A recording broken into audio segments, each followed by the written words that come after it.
तपस्वी लोकांना त्रास देऊ नका, जे महात्मे त्यांना त्रास देऊ नका। सती सत्पुरुष संन्यासी तपस्वी अलौकिक भक्त ही माझे अंतःकरण आहेत, माझं अंतःकरण त्यांच्या ठिकाणी राहतं। यांना त्रास देणं ज्ञानोबा म्हणतात फार लांबचा विषय, एक शब्द चुकीचं बोलू नये त्यांना। जर बोलला त्या लोकांना, एवढ्या लोकांना ज्ञानोबा म्हणतात तानहं द्विषतः क्रूरान, या लोकांचा द्वेष करणारे नराधम लोक, यांना मी अशा ठिकाणी जन्माला घालतो पाणी मिळत नाही यांना प्यायला, एक क्षणाचं दुःख नाही आयुष्यभर दुःख देतो। आणि दुःख देत असताना ही दुःखाची सुरुवात आहे असं ज्ञानोबा सांगतात। तुम्ही तर महाराज अशी माणसं पाहायला मिळत नाही, सगळं आपण फक्त ओळखत नाही त्यांना। मला एक सांगा, 7वा अध्याय थोडासा अवघडच आहे।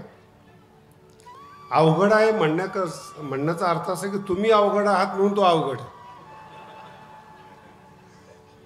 तुम्हाला असं नेबळट विषयाचं वर्णन संसार ऐकायची सवय झालेली आहे आणि त्याच्यामुळं चांगला विषय पचत नाही। कधी कधी गावरान तू पचलं पण पाहिजे ना,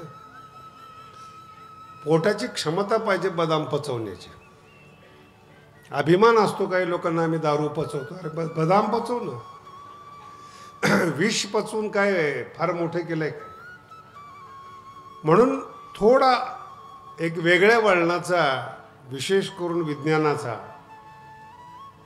प्रपंचाचा असा तो मी फक्त सार सांगतोय तुम्हाला। 7वा अध्याय समजलं या भ्रमात नका राहू, बरेच विषय त्याच्यामध्ये राहिले, पण त्याचा जो मुख्य विषय आहे 7व्या अध्यायाचा मुख्य विषय आपण तुम्हाला सांगितला। त्याच्या शेवटी जे माया नदीचं रूपक केलं होतं त्याच्याबद्दल आपण थोडंसं सांगितलं। 8वा अध्याय निव्वळ मृत्यूचा अध्याय, मरण म्हणजे काय। मला तरी असं वाटतं आणि खात्री पण आहे, मरणावर विचार करणारा एकमेव धर्म म्हणजे सनातन धर्म आहे। आजपर्यंत मरणावर कुणीच विचार केला नाही। मेल्यानंतर काय करायचंय, गाडायचं का जाळायचं याच्यावर विचार केलाय, पण मरण देखणं असावं याच्यावर विचार करतात। आमचे गुरु महाराज फार सुंदर सांगतात, जेवढे कठीण ग्रंथ शिकणारे लोक आहेत ना, न्यायशास्त्र वगैरे, हे सगळे भक्त आहेत,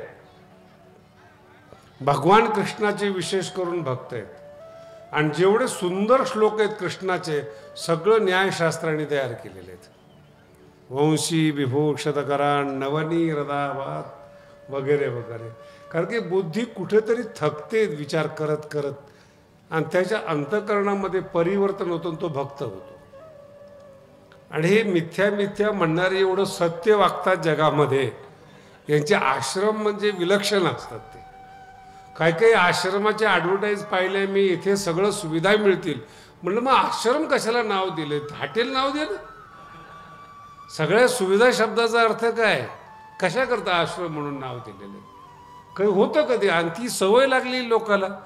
यूपीचे लोक म्हणले हमको भगवानगढ़ आना है, म्हणले काय, बोले सुविधा होगी, मतलब सुविधा ही नहीं है, उसी का नाम भगवानगढ़ है, खाना मिलेगा बाकी कुछ नहीं मिलेगा। बोला ऐसा कैसा, मैंने कहा ऐसे ही है, नहीं कुछ तो सुधारना करो, मैंने कहा हमारा गुरु मत बनो। सांगण्याचा प्रयत्न करू नका, अर्थ समजून घ्या। प्रापंच करायला लावणारी लोक फार विचित्र आहेत। शास्त्रीची याच्यात फायदा आहे, त्याच्यात फायदा आहे। एक संन्यासी गडावर आला आणि त्यांनी मला सांगितलं की खूप चांगलं एकांताचं ठिकाण आहे, निसर्गोपचार केंद्र चालू करा। सांगणाऱ्याचं वय 70 आणि तो मला सल्ला देतोय निसर्गोपचार केंद्र चालू करा म्हणजे तू नेमकं संन्यासी का कोण आहेत, साया असं करीशी मगाशी चैन लावते त्या पद्धतीने, चुकीचं आहे ते। आमचे गुरु महाराज फार सुंदर सांगतात आणि ऐकण्यासारखा विषय। जेव्हा भागवत करत होते स्वामीजी, खूप सुंदर विषय सांगितला त्यांनी। जेव्हा शाप मिळाला की 7 दिवसातच मरणार आहात राजा परीक्षितीला, आणि हे जर कळालं ना की तुम्हाला मरण कधी आहे, तुमचं कशातच मन लागणार नाही, हीच विशेषता आहे। फक्त मरण कळालं पाहिजेत, कशात मरण आहे. एका बाईचं शरीरच कमी होत नव्हतं. स्वामीजींचे मित्र होते, स्वामीजींनी सांगितलेला किस्सा आहे. ती शिष्य होती, म्हणे महाराज जी शरीर ही कम नहीं हो रहा, क्यों करना है कम, अच्छा है शरीर. नहीं बोले चलना नहीं आता है, उठना नहीं आता, कुछ नहीं, 40 दिन के बाद तुम मरने वाली हो, कुछ मत कम करो. आता ते गुरु महाराजांनी सांगितलं 40 दिवसांनी मरणार आहे, हिला टेन्शन नाही कळालं. ऑटोमॅटिक डाएट सुरू झाला, कशातच मन लागे ना खाण्यामध्ये. आणि खाऊ नको म्हणलं असतं तर मग जमलं नसतं. 40 दिवसांनी मरणार आहे, ती ध्यास अंतकरणामध्ये बसला आणि ती 40 दिवसामध्ये तिचं वजन 50 किलो कमी झालं. खाल्लेलं अंगीच लागत नव्हतं. 40वा दिवस उगवला, मिली नाही बिचारी, तिला टेन्शन आलं. 41व्या दिवशी ती पुन्हा गुरु महाराजाकडे आली. म्हणे महाराज मैं तो मरी नहीं. बोले इसीलिए तो बोला तेरे को 40 दिन उपवास करो. बोले आपने कहा मरेंगे. बोले मरेंगे का मतलब ये है, आप समझाए क्या, 50 किलो कम हो गया. मैं बोलता मत खाना तो सुनती क्या तू. टेक्निक आहे, सरळ नाही सांगितलं की डाएट कर म्हणून. मरणार आहे म्हणून सांगितलं की माणसं घाबरतात. 7 दिवसात मरणार आहे असा शाप मिळाल्यानंतर खूप बारकाईनं ऐका बरं का. तुम्ही फार वर ऐकलेले, त्याच्यामुळं घमेंडी जास्त झालात. 7 दिवसात मरणार आहेत असं हिंदुस्थानच्या राजाला कळालं. हा फार महत्वाचा शब्द आहे. तुम्हाला पैसे कमवायचे आहेत, तुम्हाला अजून मोठं व्हायचं आहे, तुम्हाला मान पान सत्ता मिळवायची. आणि राजा परीक्षितचं भाग्य असं होतं की हिंदुस्थानमध्ये शत्रूच नव्हता. सगळे शत्रू मारलेले होते त्याच्या आजोबांनी. परीक्षितीचे आजोबा कोण आहेत, अर्जुन. सगळे समाप्त करून टाकलेले होते. आणि असं निवळ शुद्ध राज्य बिना निवडणुकीचं मिळालं होतं. 5 वर्षांनी टेन्शनच नाही पुन्हा युद्ध जिंका म्हणून. आणि त्या राज्याचा निष्कंटक शत्रुहीन राज्याचा तो अधिपती. हा फार महत्वाचा शब्द आहे. तुम्हाला काहीतरी आशा आहे, आत्ताच्या भाषेत होप्स आहेत, काहीतरी करायचंय, काहीतरी. तो जन्मजात राजा म्हणून जन्माला आलेला आहे आणि गर्भात त्याला भगवंतांनी रक्षण केलेलं आहे म्हणून त्याला परीक्षिती म्हणतात. गर्भात ज्याला भगवंताचं दर्शन झालं, काय भाग्यवान असेल ही माणसं. कधी कधी विचार करा ना. सुदर्शन आणि परीक्षण करत होता तो म्हणून त्याला परीक्षिती म्हणतात. तो राजा. आणि कधी कधी असं आहे महाराज, कधी कुणाचं डोकं सटकेल काही सांगता येत नाही. पांडवासाठी द्वारकेचा राणा पांडवा घरी, अशा कुळात जन्म राजा परीक्षितीचा. आणि तो राजा मेलेला साप एका ऋषीच्या गळ्यात टाकतो, एवढी दुर्बुद्धी सुचते. मग भरोसा ठेवू नका की हे कीर्तनकाराचं पोरग आहे म्हणून, की याच्या गळ्यात माळ आहे म्हणून याची काही कोणालाच भरोसा ठेवू नका. यालाच म्हणतात विज्ञान. जे आता ऐकलं तुम्ही कसं म्हणजे त्याला भगवंताचं दर्शन झालं, त्याच्या परंपरेत देवाने काम केलं, त्याच्या आजोबाच्या यज्ञात देवाने पत्रावळ्या उचलल्या आणि त्याचं पोरग मेलेला साप गळ्यात घालतंय. विश्वास ठेवू नका, याला म्हणतात बदलणारा प्रपंच. दुर्बुद्धी सुचली, कारण काही असेल. मेलेला आणि त्या ऋषींच्या मुलाने शाप दिला 7 दिवसात मरणार आहे. नाही कळालं तुम्हाला. बरं 7 दिवसात मरशील, या मरायची व्यवस्था कुणी केली बोला ना. कळतंय तुम्हाला मराठी. स्वतःच केली ना. मेलेला साप तर गळ्यात टाकला नसता, कुणी शाप दिला असता हे कळणं फार गरजेचं आहे बरं का. आपणच आपल्या मरणाला गुन्ह्याला कारणीभूत असतो. आपण केलेल्या चुका आपल्याला भावतात हे आपल्याला कळत नाही. परीक्षिती आहे राजा 7 दिवसांनी मरणारे असं कळालं त्याला आणि गंगेच्या तीरावर यमुनेच्या तीरावर येऊन बसला आणि मग सांत्वना करण्याकरता सगळे लोक जमा झाले. सांत्वना म्हणजे काय माहिती का, मेलेलाच आहे माणूस, फक्त भाषा असते, जाऊ दे जगात कोण आजरामर राहिलेले, नको रडू, झालं गेलं होऊन गेलं वगैरे वगैरे सांत्वना देणारी लोक आहेत. कधी जीवनामध्ये ना लोकांची दया मिळावी, सांत्वना मिळावी असा योग आपल्या जीवनात येऊ नये. भगवंताला प्रार्थना करा. झटक्यात गेला पाहिजे माणूस. दयेवर जगू नका, ते पाप आहे. लोकांच्या उपकारावर जगू नका, ते पाप आहेत. आणि आपलं कर्म जर चांगलं असेल तर मरण योग्य येतं, नाही तर मरण येतच नाही. मरणासाठी प्रार्थना करावी लागते. सडत सडत मरतात काही लोक. अभ्यास करून बघा तुम्ही या जगाचा. मरण किती महाग आहे. अचानक गेलं, अरे जाणं स्वभाव आहे, जगला कसा हे चमत्कार आहे. मरण म्हणजे काय, फक्त गेलेला श्वास परत नाही येणं, झालं मरण. मरण म्हणजे फार मोठी गोष्ट आहे का, पण परत येत होता एवढ्या वर्ष, हा चमत्कार आहे. ह्या चमत्कार शब्दाचा अर्थ कळत नाही तुम्हाला. जगलाच कसा, की मरण नैसर्गिक आहे, जगतच नाही. आणि मग असं यमुनेच्या तीरावर बसलेले राजा परीक्षित, खूप बारकाईने ऐका बरं का. राजा परीक्षित 7 दिवसासाठी अनशन करून बसलेले तीरावर, आणि येत आहेत कोण, सुखदेव भेटायला. ही इतकी अवघड गोष्ट आहेत महाराज. कशा करता सुखदेव आले भागवत सांगायला, काय कारण नाही. वर्णन आलेले आहेत. भगवंताचा हात ज्या भाताच्या शीताला लागलं ते शीत शुकदेवाने खाल्ले होते. अन्नाचं ऋण होतं शुकदेवावर. मराठी कळते तुम्हाला. शीत खाल्ले, शीत, अन्नाचं शीत. आणि त्या भगवंताच्या हाताला ज्या शीतांचा स्पर्श झालेला आहे ते शीत खाल्ले. भगवंताचा त्याच्या ऋणातून मुक्त होण्यासाठी शुकदेव भागवत सांगायला येतात. म्हणजे केवळ 2-4 शीतांचं ऋण मानतायत संत. तुम्ही किती खाता बरं, लोकांचा अभ्यास करा बरं. आमच्या शेतामध्ये एक वळू आहे, त्याचं नाव भोजा आहे. तो माझा मित्र आहे. वळू आहे, मुक्त आहे. असेच मित्र असावे, नाही तर बांधलेले काय कामाचे.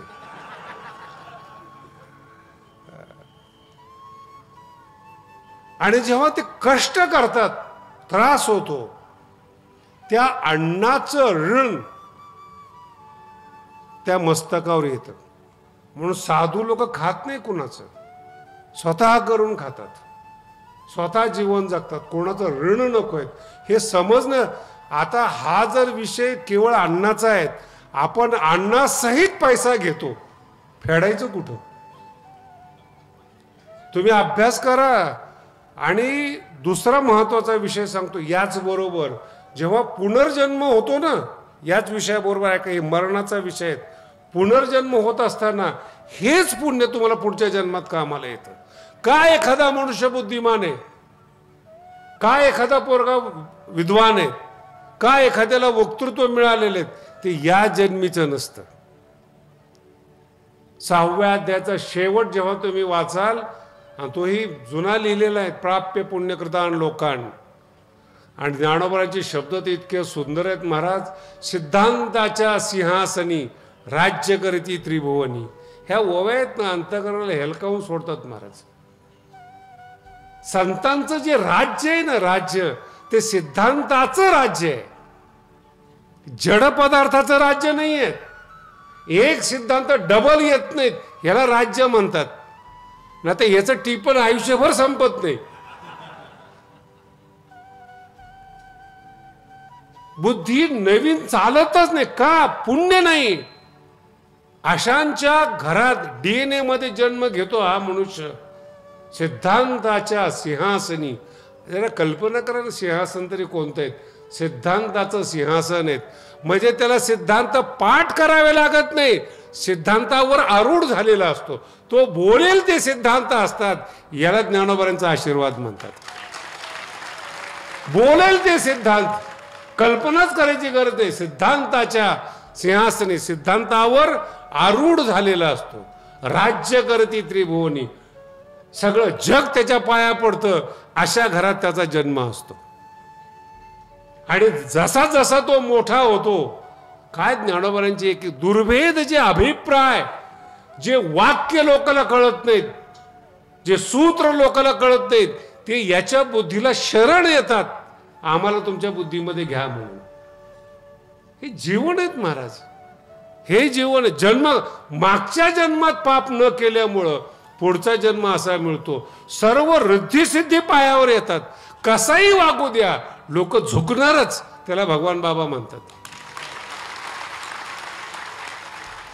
ऐश्वर्य संपन्न, काय कमीत, शरीर पहा,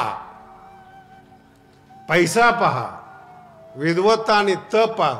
अहो हे जीवन आहे. ह्याच्यासाठीच तर सगळं जग आहे. देवानी सेवा करावी, रिद्धिसिद्धीने सेवा करावी. काय टेन्शन आहे का? कमी येते ते. ज्ञानोबांचे शब्द आहेत ते. बालपणीच सर्वज्ञता वरी तयाते. अशा माणसाची सर्वज्ञता पत्नी म्हणून लहानपणी त्याला नवरा म्हणून स्वीकारते. याला जीवन म्हणतात हो. नाही तर याला काहीच आठवत नाहीत. आठवत नाही हे पण नाही आठवत. काय आठवायला पाहिजे, काय आठवायचं हेही आठवत नाही त्याला. असली बाद झालेली, परान्नाने दूषित झालेली, परवित्ताने दूषित झालेली बुद्धी काही काळ आनंद देताना वाटते, पण पारमार्थिक आयुष्याचा नष्ट करून टाकते. ती चेंदामेंदा करते महाराज. म्हणून जगताना तेवढंच आवश्यक तेवढं घ्या. केवळ अन्नाचं शीत खाल्लं म्हणून शुकदेव भागवत सांगण्यासाठी, मृत्यूतून तरण्यासाठी, ज्ञान देण्यासाठी ते आले. आणि शुकदेव आल्यानंतर बाकीच्या साधू संतांची काय टाप आहे महाराज.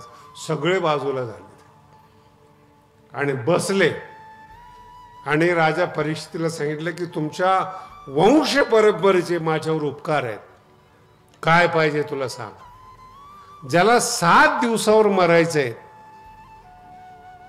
मराठी कळली की तो, ज्याला 7 दिवसावर मरायचे आहेत त्याला शुकदेवासारखे संत भेटतात. याच्यासाठी महाराज जीवन जगावं, नाही ते जीवन जगूच नाही. संत भेटणे एवढं सोपं आहे. आपण होऊन आलेत, आपण होऊन भेटलेत, आपण होऊन विचारतायत काय पाहिजे तुला बोल. आणि त्यांनी जर म्हणलं असतं की मला 7 दिवसापेक्षा जास्त जगायचे आहेत, ताकद आहे का महाराज मृत्यूची. साधूच्या पुढं मृत्यू काहीच नसतो हे समजणाऱ्याला कळतं महाराज.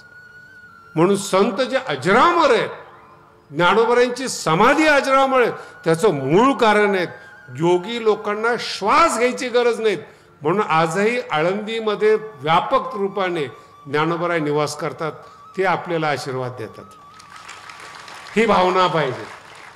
ज्याला वाटतं त्यालाच आशीर्वाद देणार ना, दुसऱ्याला कशाला देतील. ज्याला वाटत नाही त्याची वाट लागते.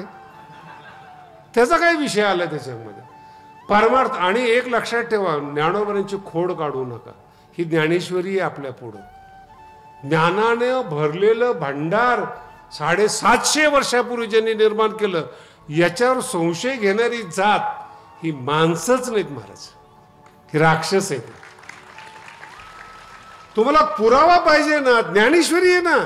एक ओवी समजली तर मला सांगा, मराठी कळा, एक ओवी समजली तर संत म्हणून तुम्ही जगात मान्यता पाहाल, पण एक ओवीचा अर्थ कळणार नाही. एक इतकी कठीण ओवी.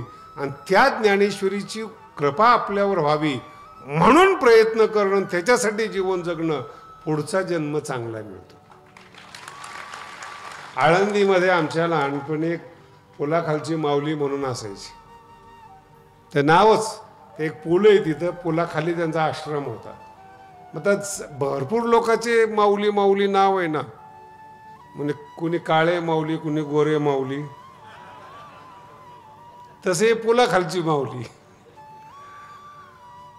तर मी ज्यावेळेस असेल 17-18 वर्षाचा, पूर्ण 45,000 ओव्यांचं रामायण पाठ, 18,000 ओव्यांचं भागवत पाठ, गाथा ज्ञानेश्वरी पाठ, हे मी पाहिलेलं सांगतोय तुम्हाला, ही अंधश्रद्धा नाही. आणि रोज म्हणायचे. एकदम कृश झालेलं शरीर आणि 70च्या पुढे गेलेलं वय, तरी ते म्हातारं पाठ करायचं.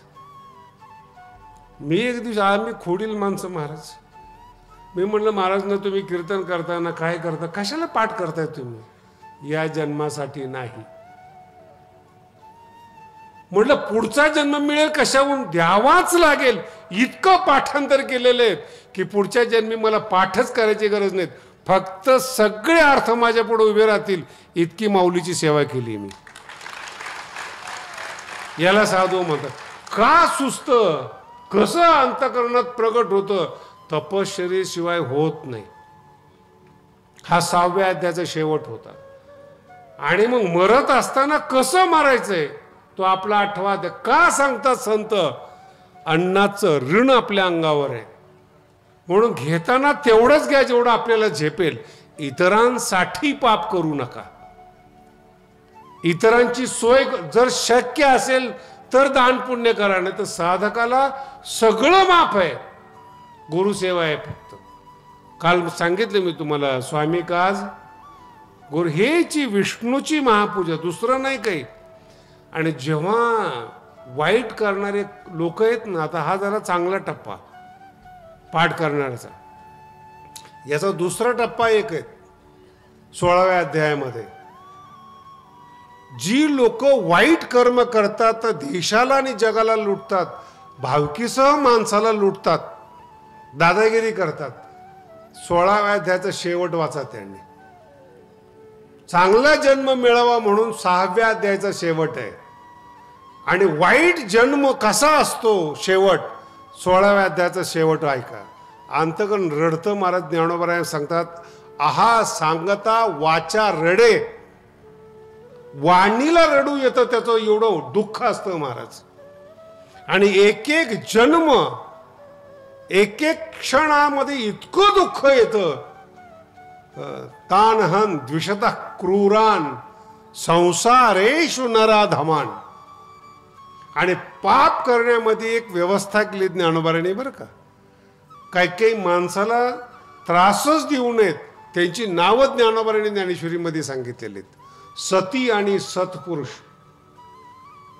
ज्ञानोबाराय म्हणतात चांगली वागणारी जी स्त्री आहेत सती, एक निष्ठतेनं वागणारी स्त्री आहेत, तिला धक्का देऊ नका, तिच्याविषयी काही बोलू नका, तिला त्रास देऊ नका. तिला जर त्रास दिला तर भगवंत म्हणतात मला त्रास होतो. काय शब्द आहेत महाराज ज्ञानोबरायांचे. पाप, खानदानी पाप म्हणजे काय ते सांगतोय तुम्हाला.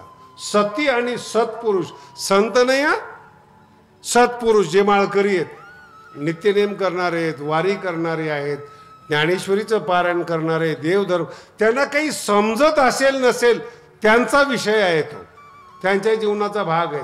पण तुम्ही त्याला धक्का नाही लावायचा. त्याचं नाव आहे सत्पुरुष.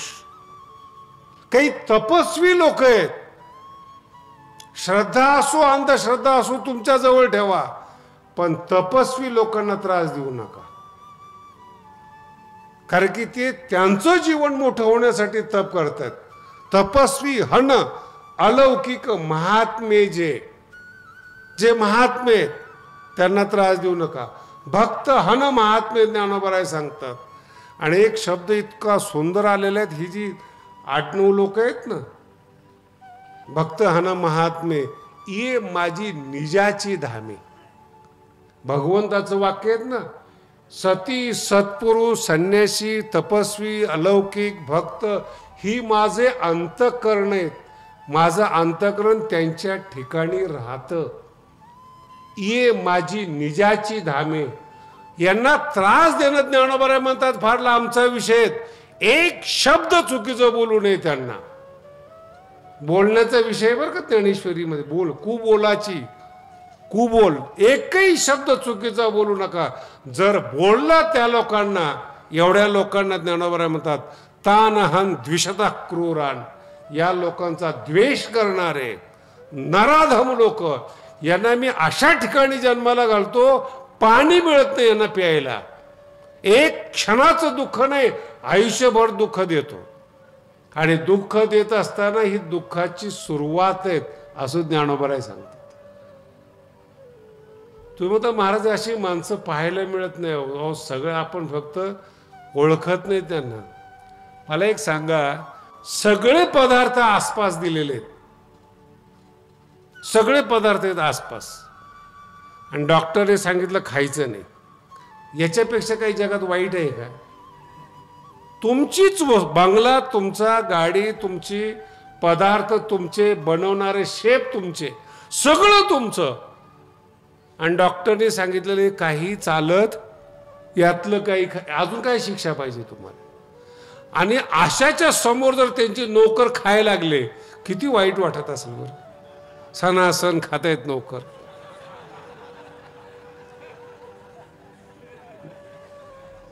मी एका महाराजाची अवस्था पाहिली. शरीर थोडं जास्त होतं आणि महाराज प्रसिद्ध होते. मराठी कळाली का? प्रसिद्ध होते महाराज, मोठे होते आणि श्रीमंत लोक भेटायला यायचे. गुरुला खाली हाताने कसं भेटावं म्हणून काजू पाक, बदाम बर्फी सगळं पाकिट. त्यांच्या जवळ राहणाऱ्याची फार मजा हो. पोखीत तिरीचे पादप नाही कळणार आहे. बाकीचे लोकांना अर्थ कळला पाहिजे नेमकं काय असं सांगितलेलं आहे. त्या ओवीमध्ये ज्ञानोबराय म्हणतायत, नदी असते ना, नदी आपल्या समुद्राला जात असते, पण तिच्या जवळ असणारे जे झाडं आहेत, नदी त्यांना पाणी देते. पादप म्हणजे झाडं. पोखीत नदी आपल्या जवळच्या झाडांना पोचते. तसं महाराजांच्या जवळ राहणारे जे चमचे आहेत, कार्यकर्ते आहेत, पोखीत, हे त्यांना पुष्ट करतात. पण ती मी जी अवस्था बघितली, बदाम बर्फी, आमकी बर्फी, काजू कतली, तर महाराज नुसतं पाहतात जसं देवाला नैवेद्य दाखवावा आणि देवानी फक्त तो पाहावा, बाकीचा कार्यक्रम जवळची माणसं. पोखीत तिरीचे अजून कळलंच नाही तुम्हाला. अहो ते जे शेजारचे खाणारे आहेत ना, त्यातला एकही विद्वान होत नाही, त्यांचं पाप आहे. हे अर्थ कळण्याला फार वेळ लागतो. ज्याचं जवळ आलेल्या पदार्थावरच लक्ष आहे, त्याचं आयुष्य त्याच्यापेक्षा वाईट जातं. काहीच नाही ना, किती दिवस खाणार आहे नाही लक्षात येतं. म्हणून कमी शीत खाल्लेले असताना सुद्धा ज्ञान देण्याकरता सुखदेव येतात. आणि एवढंच सगळं दुसऱ्याचं खाल्लं आयुष्यभर, त्या गठ्ठ्याचं काय होणार महाराज? खाताना लय बरं वाटतं, काय काय पदार्थ आले, काय आले. आमच्या गुरुजींचा खूप सुंदर दृष्टांत आहेत. मुंबईला आहेत आश्रम, तर ते मुंबईचे लोक त्यांना भेटायला येत असताना असं भरपूर आणायचे. पेटेच्या असे पेट्या आणायचे, हापूस आंबे वगैरे पडलेल्या. स्वामीजी देतच नसत स्वामीजी. आमचा पाठ चाललेला असायचा, तर आमचं काही लक्ष नसतं तिकडं, कारण की आमचं ते अभ्यास करून करून आमचं डोकं खराब झालेलं, तिकडं लक्ष. पण आमच्यामध्ये जो अभ्यास करणारा नाही, तो सांगायचा ते पडलंय तिथं बघा ना, म्हणजे तूच बघ.